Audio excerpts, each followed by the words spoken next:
Kemudian gurunya juga kita sudah memfinalkan perencanaan untuk merekrut guru, di mana ketua satgasnya di sini adalah yang memimpin adalah Dikdasmen. Kurikulumnya sudah cukup matang, yang memimpin adalah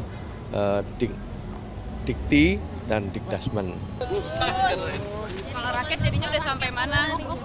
Iya, ini mau lapor ke Presiden ini tentang perkembangan persiapan penyelenggaraan Sekolah Rakyat tahun 2025 ini.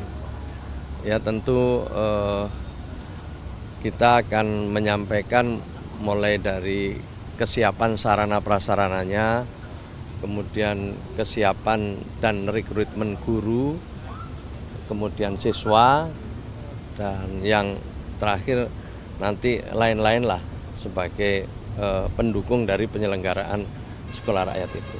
Contoh sekarang udah berapa? Yang pertama tentu sekarang usulan dari provinsi, kabupaten, kota terus meningkat ya, udah lebih dari 200. Baik itu berupa bangunan maupun berupa lahan kosong. Yang sekarang terus kita asesmen dari semua yang sudah kita catat, itu ada 53 yang siap ya, yang sebagian besar memang asetnya Kementerian Sosial. Tapi sekarang yang dalam proses asesmen tahap 2 ini adalah ada sekitar 82, baik bangunan maupun tanah yang siap untuk dimanfaatkan lewat sedikit renovasi maupun juga pembangunan baru di tahun 2025. Nah itu jumlahnya sekarang ada 82 yang sedang akan dimulai proses asesmennya oleh BU. Kemudian gurunya juga kita sudah memfinalkan perencanaan untuk merekrut guru, di mana ketua satgasnya di sini adalah yang memimpin adalah Dikdasmen. Kurikulumnya sudah cukup matang, yang memimpin adalah Dikti dan Dikdasmen. Lalu yang siswa kita dengan BPS ya di titik-titik lokasi yang akan kita dirikan itu untuk diperoleh data keluarga miskin, miskin ekstrim dari desil 1, desil 2. Nah dari situ nanti akan kita ketahui lebih lanjut tentang berapa sebenarnya yang bisa diselenggarakan pada tahun ini. Itu untuk 53 sekolah. itu diresmikan kapan? Ya nanti insya Allah di tahun ajaran baru ya. Tapi sekarang kita matangkan, mudah-mudahan bisa lebih dari 53 titik. Mudah-mudahan nanti kalau asesmennya beres, yang 82 ini di situ akan kita ketahui kira-kira berapa semuanya. Gus, Sekolah Rakyat kan ingin melibatkan pihak swasta ya, itu apa tujuannya sih Gus? Enggak, jadi tetap ini sekolah tentu pihak swasta itu dalam rangka untuk turut berpartisipasi penyelenggaraan sarana prasarana. Jadi sementara itu, jadi penyelenggaraan sarana prasarananya, gurunya dan lain sebagainya nanti masih ASN. Sementara keputusannya seperti itu. Keseluruhan dana Mensos berarti? Bukan ke dana Mensos, dana APBN ya. Misalnya sarana prasarana nanti yang membangun ya PU gitu, bukan Kementerian Sosial, yang bangun adalah PU. Tahap awal 100% yang udah ada atau bangun baru semua? Sebagian besar yang sudah ada. Yang sudah ada mungkin perlu renovasi, tambahan-tambahan gedung atau tambahan-tambahan kelas, tambahan-tambahan ruangan gitu. Yang tahap pertama ini. Nah, nanti baru di tahap berikutnya di tahun 2025 juga akan dimulai di beberapa titik pembangunan dengan prototipe yang sesuai dengan kebutuhan jangka panjang kita. Status gurunya nanti apa, Gus? Status gurunya nanti apa? Nah ini lagi dimatangkan ini. Ya sementara masih ada beberapa pilihan ya dari ASN, penugasan ASN gitu, atau yang kedua dari guru-guru yang telah memiliki sertifikat itu, yang lulus pendidikan profesi guru gitu. Itu yang dua itu yang masih dimatangkan terus. Bagaimana pemerintah menjamin tidak ada diskriminasi di tata kelola pendidikan kita yang sudah ada begitu? Ya nanti kan kita akan berbagi tugas, karena di sini kan tidak hanya Kementerian Sosial ya, jadi Dikti juga Kementerian Dikdasmen ikut, Dikti ikut gitu. Jadi ini juga adalah sekolah pemerintah gitu. penyelenggaraannya pemerintah, jadi kita keroyokan. Raketnya nih ke depannya kayak gimana nih? Ya pokoknya warga negara memiliki hak untuk mendapatkan pengajaran yang lebih baik, itu intinya itu. Sehingga di kantong-kantong yang membutuhkan, setiap kabupaten rencananya ada.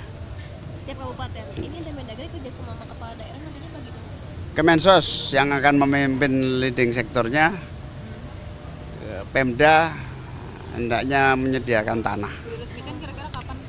Ya semaksimal mungkin secepatnya. Ya, yuk. Boleh dijelasin sedikit Mas, tadi pertemuannya analis ketemu sama siapa di istana gitu?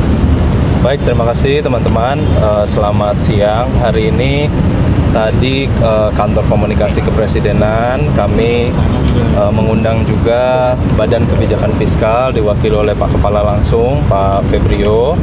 Kita berdiskusi dengan para analis, para ekonom terkait kebijakan dan outlook ekonomi Indonesia ke depannya.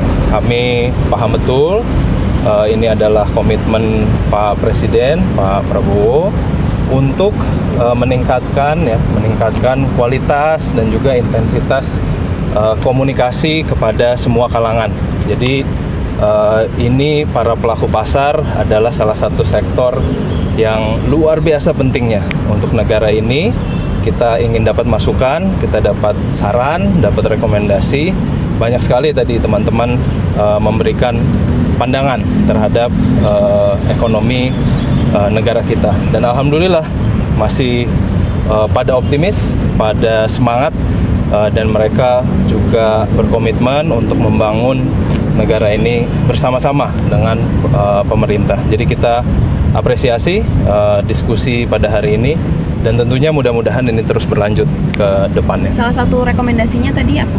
Rekomendasinya ada komunikasi yang secara konstan dilakukan kepada para pelaku pasar, para ekonom. Jadi ini kita akan langsung action supaya secara konsisten kami dari kantor komunikasi kepresidenan, dari kementerian, dari lembaga-lembaga di pemerintahan ini terus berkomunikasi secara intens dengan para pelaku pasar, para ekonom. Ya, mereka ini memegang peranan yang luar biasa penting untuk negara kita. Tadi dibahas juga Mas, ini kan kondisi bursa saham beberapa hari ini dan hari ini masih anjlok ya.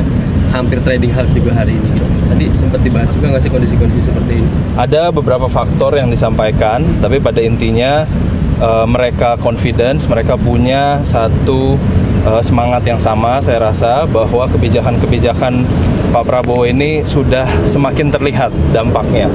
Namun memang mereka meminta kita mengkomunikasikan dengan konsisten, tadi yang saya bilang, dengan tentunya jelas dan lugas. Jadi ini juga mempengaruhi pengertian para pelaku pasar, para ekonom terhadap kebijakan-kebijakan yang Pak Prabowo punya.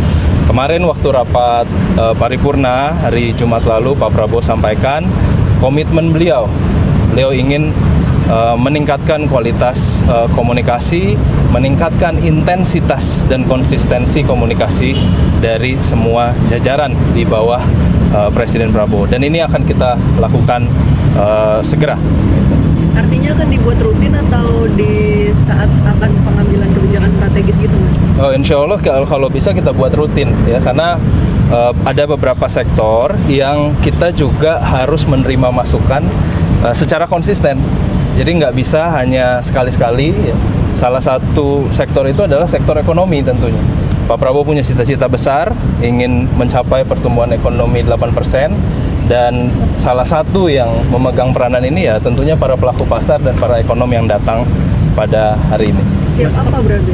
Oh, nanti kita pikirkan mekanismenya, tapi yang pasti hari ini bukan pertemuan terakhir buat kami, jadi nanti akan dilanjutkan secara konsisten. Sebelumnya kan ada wacana juga Pak Prabowo mau ketemu langsung sama pelaku pasar gitu. Kalau tadi ada permintaan langsung juga nggak sih dari pelaku pasar buat ketemu langsung sama Pak Prabowo? Ya tentunya semua pengen ya bertemu, jadi mudah-mudahan nanti kita doakan Pak Presiden segera mendapatkan slot waktu. Tentunya Bapak juga ingin mendengar saran-saran, rekomendasi daripada para pelaku pasar, para ekonom, dan mudah-mudahan saya hanya bisa mendoakan dan mendukung supaya itu terjadi juga gitu. Jadi kita menunggu juga waktu dari Pak Presiden.